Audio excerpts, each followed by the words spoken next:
What is up, guys? My name is Colin. I'm here again to do a physical media haul. I got some good stuff the past few weeks. Just a quick upfront disclaimer this time around. A few of these are not horror. Now, when I go out to find movies, I'm not only specifically looking for horror movies. It's definitely my favorite genre to find and collect, but if I find something else cool, I'm going to pick it up regardless of genre. I know, this is a horror channel, I guess, but listen, I'm going to show you everything I got. So without further ado, let's get into some of the movies I've recently picked up. All right, kicking it off, I got Jaws on Blu-ray. Guys, I've never seen Jaws. I'm not ashamed to admit it. I'm gonna watch it. I mean, I just bought the Blu-ray, right? What does there say about Jaws? A big shark. He's going to eat some people. He's going to get vanquished in the end, I'm sure. It's a Steven Spielberg joint. I'm sure it's great. I'm sure it's a classic for a reason. I'm excited to check it out. There are quite a few movies that I'm sure everyone considers classics that I haven't seen. I just watched Jurassic Park for the first time like 2 weeks ago, if that kind of gives you an idea of movies that I've missed out on. Quite a few movies in the pop culture zeitgeist that I've missed out on, and I'm trying to rectify that now in my late 20s. So Jaws is going to be one of those. I'm super excited to check it out. Found Big Trouble in Little China, which was one I had on my watch list for quite a little bit. This is a John Carpenter movie. It has already jumped to like the top of my list of favorite John Carpenter movies. Of course, behind The Thing and Halloween. This movie fucking rules. This movie's trippy. It doesn't make any sense. There's barely any semblance of plot. I don't think he's gonna stop.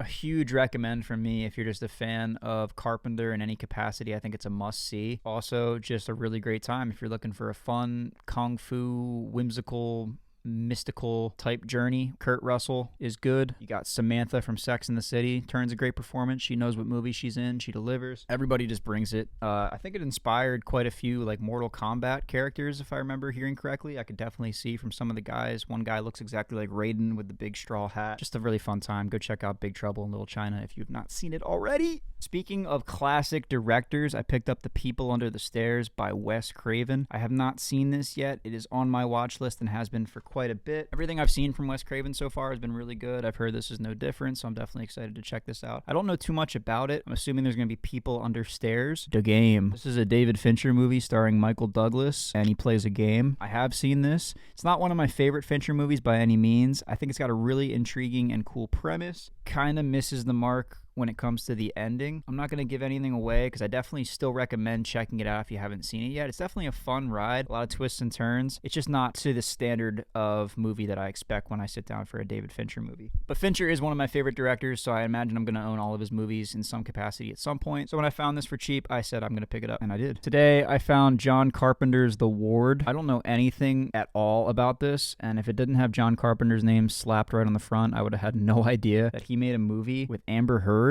I think this came out in like the late 2000s. Okay, it's got 2010 on the DVD. Kind of crazy to think that Carpenter was still churning out movies in 2010. It doesn't have incredible reviews on Letterboxd, but I'm going to give it the benefit of the doubt because I haven't seen anything from John Carpenter that I have not liked. He is one of my favorite, if not my favorite directors. Could be good. I don't know anything about it. I think that's a great way to go into a lot of movies, just kind of having very limited knowledge. I'm hoping it surprises me, and I'm hoping I like it. I also picked up The Bay. I think I saw this around the time it came out, which was like 2012. It's like a found footage, like mockumentary, documentary style type movie about, if I remember correctly, like a parasite that gets into the water of like a small town and just starts fucking shit up. A lot of like body horror, if I remember correctly. I am pretty particular about found footage movies that I enjoy. Found footage was just getting churned out in like the early 2010s because of the success of movies like Paranormal Activity. There are a few good ones that came out around this time. If I remember correctly, The Bay is one of them, so I'm happy to own it. All right, how'd this get in here? I picked up The Blues Brothers today. I watched a video recently from Drew Gooden, who, if you don't know, is a very popular commentary YouTuber. He did a video recently, like, reviewing all of the Saturday Night Live adjacent movies, and this was one of them. From all the clips that he posted in that video, it looked like the humor was right up my alley, so I'm excited to check it out. I did not know that the movie was 2.5 hours long, though. That is absurd for a comedy movie, so I'm gonna need some help getting through that one, but it does look like a funny, good time. It's got really good reviews on Letterboxd, so I'm willing to give it a shot. got? Picked up Lake Placid today. I don't know much about this aside from the fact that it's got a giant ass alligator on the front. What really sold me is that it says on the back, this year's Anaconda. So if this is just like an Anaconda ripoff, I'm all about it. I loved Anaconda when I watched it. If this is half as campy and goofy and stupid as Anaconda, but just with a big ass alligator, I'm on board. This is directed by Steve Miner, which is crazy. He did a few Friday the 13th movies, so competent at the very least. I'm sure this will be a stupid good time. I picked up Monster, which I know is about Eileen Wuornos, I believe is how you pronounce her name. Serial killer. It's a real story. Charlize Theron. Charlize. Bless me. Don't know if I said her name right. Christina Ricci. I mean, just look at the transformation she went through. She really embodied this role from what I've heard. I've heard a lot of good things about this movie. What made me pick it up is Haunted Hippie shouted this out recently. I mean, it won an Academy Award in 2003, guys. It's got to be a good movie, so I'm excited to give this a watch. Monster House, absolute banger animated kids movie. I had no idea that this was a Robert Zemeckis and Steven Spielberg movie. Awesome. This is such a good animated movie. The spooky vibes are off the charts. It's so much fun. I actually think I watched this recently, like a couple years ago for the first time.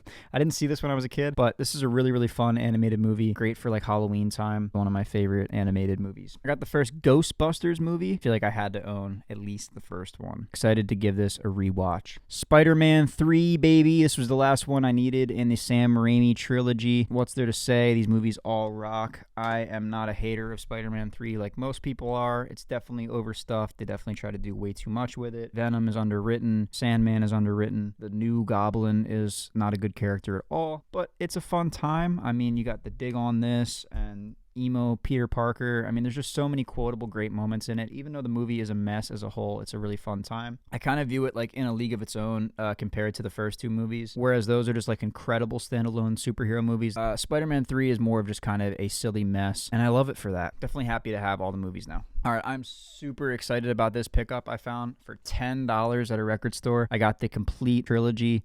I guess it's not complete anymore because now there's new movies. But the original Indiana Jones trilogy with, Raiders of the Lost Ark, Temple of Doom, and The Last Crusade. I have not seen The Last Crusade yet, but I have seen the other two, of course. These are just great, timeless action movies. I'm so excited to go through and watch them all and own them in this cool, like, pristine condition box set. I don't know when these came out. I'm guessing, like, late 90s, early 2000s maybe, but this is, like, in perfect condition as if it was brand new. Super stoked to find this for $10. What a deal. All right, let's get back into horror, shall we? I got quite a few Halloween movies to complete my Halloween collection. Starting off, of course, with Halloween 4, The Return of Michael Myers. This is one of my favorite sequels. It's got really, really great cozy fall Halloween vibes, which I feel like some of the sequels missed the mark on. I'm not a huge fan of Halloween 2. I think this one is a better sequel. Halloween 3 is obviously its own thing. So Halloween 4 is where I feel like they really got back on their feet. I'm super excited to own this now because it's really hard to find on streaming. I wanted to watch this last Halloween and could not find it anywhere, so to own it now in 4K is great. A little bum though because Scream Factory does not make like the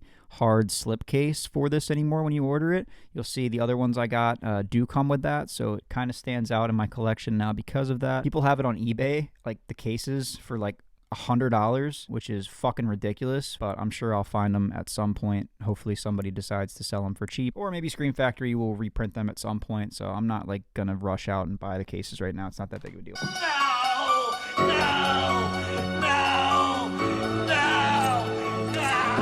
I also got Halloween 5, The Revenge of Michael Myers. This is absolutely my least favorite Halloween movie in the entire franchise. It's dog shit. I will revisit it when I watch the franchise again, now that I have them all in 4K. Give it another shot. Maybe I missed something, but from what I can remember, this movie is boring as fuck. The kills, if I remember, are like very bloodless and like tame. Might have had something to do with how movies were getting like toned down in the 80s. Friday the 13th had a lot of problems with their later sequels.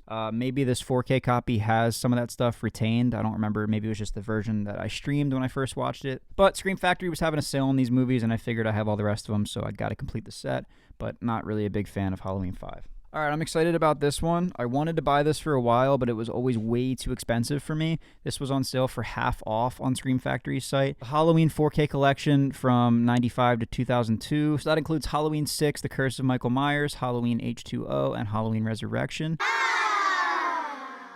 The Some of these later sequels are not very good. I will not lie to you. At the very least, I think H2O and Resurrection are worth your time. Resurrection especially just because it's so fucking goofy and bad. It's one of my guilty pleasures. I wanted to just point out how stupid the tagline is for this movie. It says, "This summer, terror won't be taking a vacation." The movie's called Halloween. Why are we talking about summer? I think this came out in the summer of 98, if I recall correctly. What a dumb decision to release a Halloween movie in summer, but whatever. Yeah, Resurrection is my favorite out of these three. I know this is like considered to be one of the worst in the franchise, but that's why I like it. I like bad movies. I mean, if you've ever wanted to see Busta Rhymes kung fu fight with Michael Myers, this is the movie to get that. Let's see what you got.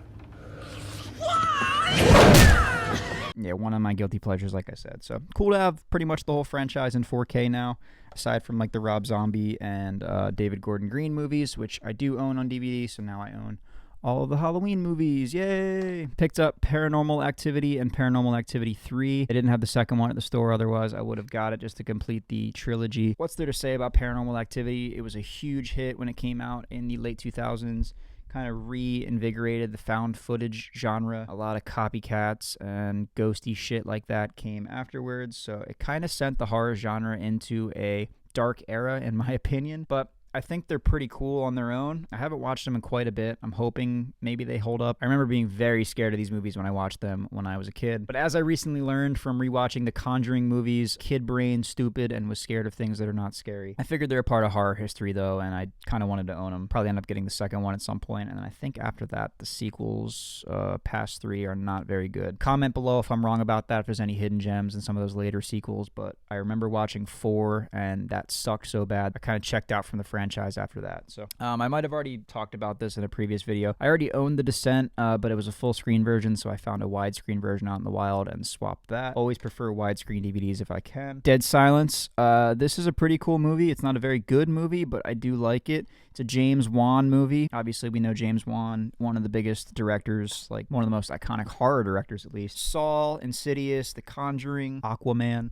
And Dead Silence. I mean, Dead Silence just like kind of gets buried in his filmography because it's not part of one of his massive franchises that he helped start. Again, I don't think it's great by any means, but it's kind of a hidden gem. It's a light recommend for me. Does anybody else know about Splinter? This is a pretty cool like mid-2000s like creature feature type thing. A couple gets stuck in a gas station, and there's something really bad outside of this gas station that if it touches you, you get all types of fucked up. It's almost kind of like zombie-ish, but not really at all. Pretty cool, brutal, gory creature feature that's like pretty much in a single location. A little bit too much shaky cam for my liking. Definitely a light recommend for me. Upgraded my full screen copy of The Silence of the Lambs to a widescreen version. I'll probably want to pick this up on like Blu-ray or 4K at some point, but just wanted to own it. Got Happy Death Day. I saw this back when it came out in the theaters. I had a lot of fun with this. I've not revisited it since. Christopher Landon, who directed this, has gone on to do a lot of great things. I've been seeing the sequel out too, but I'm going to wait to pick that up until I revisit this to see if it holds up, but I remember it being a lot of fun. Speaking of James Wan, I picked up the first Insidious movie, which is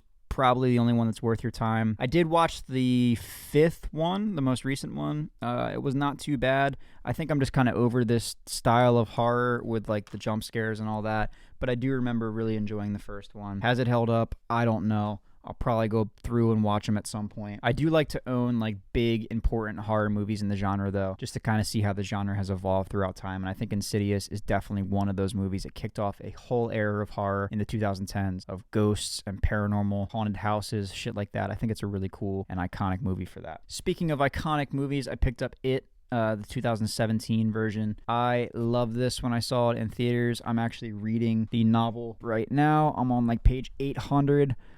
It's a big-ass book. It's a really good book, though. I love Stephen King. I love most all of his adaptations that I've seen, and this version of It is no exception to that. I have not seen It Chapter 2, so once I finish the book, I'm probably going to go through and watch this DVD and then watch the sequel, which I've heard is pretty disappointing, but I'm ready to form my own opinion. Just a great story. Speaking of clowns, Killer Klowns from Outer Space. This is a must-own for anyone that's a fan of campy and goofy horror. This is like one of my favorites.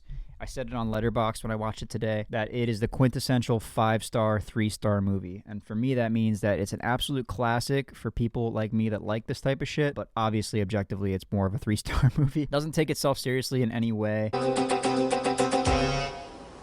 What are you going to do with those pies, boys?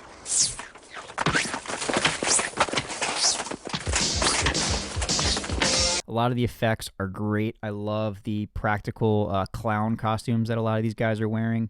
They just kill people in such creative and funny ways. This is definitely a huge recommend for me. I also love how edgy this like 2000s DVD cover is. Not at all reflective of what the actual movie looks like. If you saw this, you'd probably think it was some like gory clown slasher. It's really not. It's a really funny, good time. Lastly, if anybody cares, I picked up Ratatouille and Monsters, Inc. today because these are two great animated Pixar movies that I like. Pixar movies, man. Hoping to find Lilo and Stitch out in the wild today. I did watch the remake when it came out a couple days ago. Not bad. I'm not going to get into the discourse of that, but hey, man, I liked it. So yeah, guys, that is my most recent physical media haul. It's a mess. I got quite a few things here and there. I think I said in the last video that these haul videos would probably slow down a little bit, but as you can see, I still buy a bunch of shit.